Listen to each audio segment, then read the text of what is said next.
Xotining namuncha ko'p cho'miladi. Ermakka cho'miladimi? Endi terlaydi, cho'miladi. Qadamini o'ylab qolsin, o'zi yoqmay turibdi. Yo'q qilib yuboraman.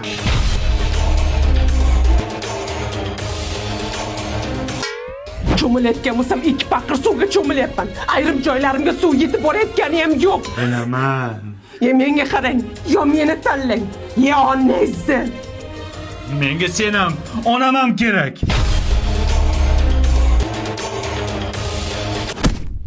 O'g'lim, sen akangga o'xshab xotin qilib bo'lma.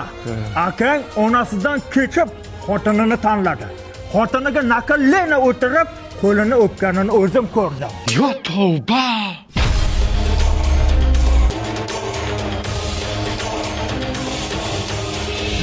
Menga qarang.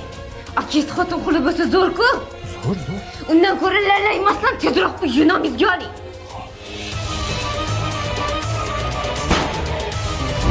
Ona, ana makaronkali o'g'liz bor-ku, sizni aqotizga zahar solib, o'ldirib, uyni o'zi nomiga o'tkazmoqchi. Ana yangacham aytib eshitdim. Voy noshkurlar-ey.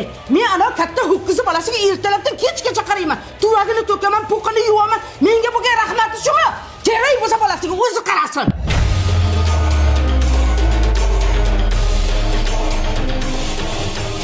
Ona, siz cho'milib yuravering. Anetta enam sumagimni tozalaganini, tagimni tozalaganini minnat qildi. Undan ko'ra lalaku tagligidan kiydiringlar. Ertalabgacha mazza qilib uxlayman. Namlik tushaydi. Allergiya ham chaqirmaydi ona. Dada, siz tug'ilganimda qo'y so'ygan ekansiz. Ana ukangiz, amakim tug'iladigan bolasiga uydagi molni so'ymoqchi. Uydagi molni? Yes. Da!